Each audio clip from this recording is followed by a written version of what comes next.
விளையாட்டு பிரியர்களுக்கு அன்பு வணக்கம். இன்னும் ஒரு காணொளி. இந்த காணொளி இலங்கை மற்றும் பாகிஸ்தான் அணிகளுக்கு இடையில் சுற்றுப்பயணம் இடம்பெற்றுக் கொண்டிருக்கிறது. இந்த சுற்றுப்பயணம் நடக்குமா நடக்காதா என்கின்ற பலவிதமான சர்ச்சைகளை ஏற்படுத்தி இருக்கிறது.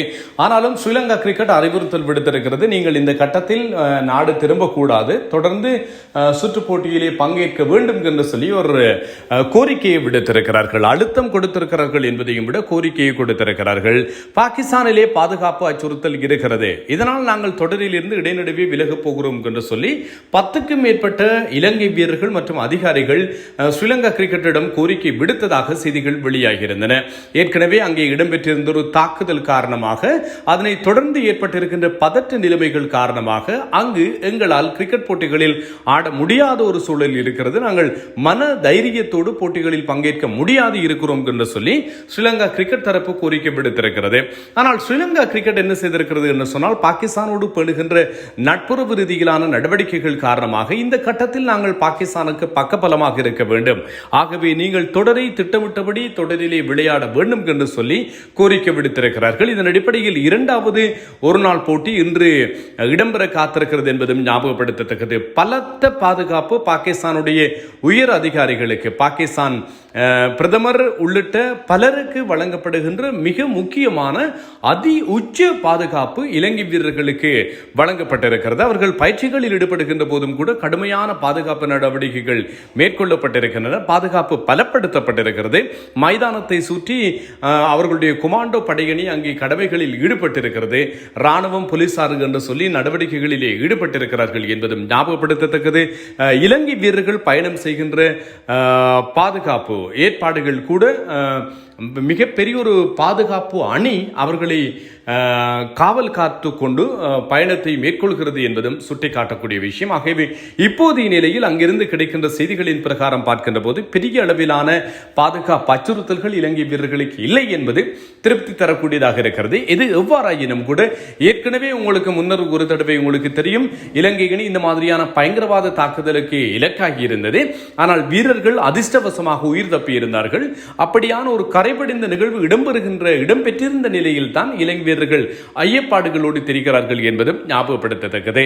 ஆனால் ஸ்ரீலங்கா கிரிக்கெட் இப்போது மிக பெருமளவிலே பாகிஸ்தான் கிரிக்கெட்டுக்கு, பிசிபிக்கு நம்பிக்கை தரக்கூடிய விதத்தில் நடந்து கொண்டிருக்கிறது. பாகிஸ்தான் கிரிக்கெட் சபையினுடைய தலைவரும் உள்துறை அமைச்சருமான மொஹ்சின் நக்வி கூட நேற்றைய நாளிலே நேரடியாக மைதானத்துக்கு சென்று ஏற்பாடுகள், பாதுகாப்பு நடவடிக்கைகள் தொடர்பிலே ஆராய்ந்திருக்கிறார். வீரர்களோடு தனிப்பட்ட ரீதியிலே கதைத்திருக்கிறார் என்பதும் ஞாபகப்படுத்தத்தக்கது.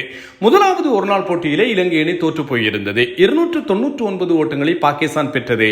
இறுதி 10 ஓவர்களிலே 104 ஓட்டங்கள் பெறப்பட்டன. சல்மான் அலி ஆகா 2020 போட்டிகளிலே ஏராளமான விமர்சனங்களை சந்தித்து வருகின்ற ஒரு வீரர். ஆனால் ஒரு நாள் போட்டிகளிலே மிகச்சிறப்பாக விளையாடினார், சதம் அடித்தார். இதன் காரணத்தால் 299 ஓட்டங்கள் பெறப்பட்டது. பதிலுக்கு துடுப்படுத்தாடிய இலங்கை அணி போட்டியிலே வெற்றி பெறக்கூடிய வாய்ப்புகள் இல்லை.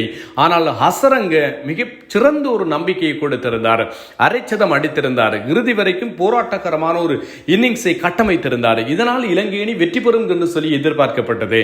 இறுதியில் 6 ஓட்டங்களால் பாகிஸ்தான் அணி மிகச் சிறப்பாக வெற்றி பெற்றிருக்கிறது. 2015 ஆண்டிலே பாகிஸ்தான் விளையாடி இருக்கின்ற 15 ஆட்டங்களிலே பாகிஸ்தான் அணி 5 ஆட்டங்களில் வென்றிருக்கிறது. இந்த 5 ஆட்டங்களை பொறுத்தவரையில் 3 ஆட்டங்கள் ஷஹின் ஷா அஃப்ரிடி தலைமையிலே பெறப்பட்டிருக்கிறது. தென்னாப்பிரிக்காவுக்கு எதிராக தொடரி வென்றார்கள் 2-1 என்று. இப்போது இலங்கைக்கு எதிராகவும் முதலாவது போட்டியை வென்றிருக்கிறார்கள். ஆகவே 10 ஆட்டங்களில் தோற்றவர்கள் 5 ஆட்டங்களிலே வென்றிருக்கிறார்கள். 5-லே 3 ஷஹின் ஷா அஃப்ரிடியினுடைய தலைமைத்துவத்திலே கிடைத்திருக்கிறது. ஹாரிஸ் ரவுஃப் 4 விக்கெட்டுகளை கைப்பற்றி அசத்தியிருந்தார். பாபர் அசாம் 83 இன்னிங்ஸ்களாக எதுவிதமான சதமும் இன்டர்நேஷனல் கிரிக்கெட்டிலே ஆல் ஃபார்மட்ஸிலே எதுவிதமான சதமும் அடிக்க முடியாத நிலையில் அவர் தடுமாறிக் கொண்டிருக்கிறவையும் பாகிஸ்தான் ரசிகர்களுக்கு கவலையை ஏற்படுத்தி இருக்கிறது என்று சொல்லலாம்.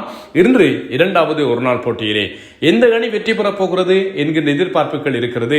மைதானத்தில் ஏராளமான பதாகைகள் எதிர்பார்க்கப்படுகிறது. இலங்கை வீரர்களை வாழ்த்தியும் இலங்கை வீரர்களை வரவேற்றும் இலங்கை வீரர்கள் நடந்து கொள்கின்ற விதத்துக்குமாக ஸ்ரீலங்கா கிரிக்கெட்டுக்கும் கூட நன்றி தெரிவிக்கின்ற பதாகைகளை எதிர்பார்க்கலாம் என்று சொல்லி நம்பப்படுகிறது. சிறப்பாக இலங்கை அணி விளையாடட்டும் என்று சொல்லி வாழ்த்துகிறோம். போட்டியினுடைய முடிவுகள் எவ்வாறு அமையும் என்பது தொடர்பில் உங்களுக்கு இன்னும் ஒரு காணொளியிலே நாங்கள் பேசுவோம், விரிவாக அலசலாம். IPL தொடர்பான விடயங்களும் ஏராளம் இடம்பெற்றுக் கொண்டிருக்கின்றன. மும்பை இந்தியன்ஸ் அணி நேற்றைய நாளில் 2 வீரர்களை ட்ரேடிங் மூலமாக பெற்றிருக்கிறது. ஷெஃபன் ரதர்ஃபோர்ட் இவர் குஜராத்திடம் இருந்து பெறப்பட்டிருக்கிறார். அதே போன்று ஷர்துல் தாக்கூரையும் மும்பை இந்தியன்ஸ் அணி பெற்றிருக்கிறது என்பதும் ஞாபகப்படுத்தத்தக்கது. அதே போன்று சென்னை யூனியனுடைய ட்ரேடிங் விவகாரங்கள், அவர்கள் ரவீந்திர ஜடேஜாவை ராஜஸ்தானுக்கு கொடுத்துவிட்டு சாம் கரனையும் ராஜஸ்தானுக்கு கொடுத்துவிட்டு சஞ்சு சாம்சனை சென்னைக்கு எடுக்கின்ற நடவடிக்கைகளிலே தீவிரமாக ஈடுபட்டிருக்கிறார்கள். இது முற்றுப்புறமாக இருந்தால் இது தொடர்பாகவும் உங்களுக்கு அறிய தருவோம். இன்னும் ஒரு காணொளியில் சந்திக்கும் வரை விடைபெறுவது உங்கள் தில்லியம்பலம் தரணிதரன்.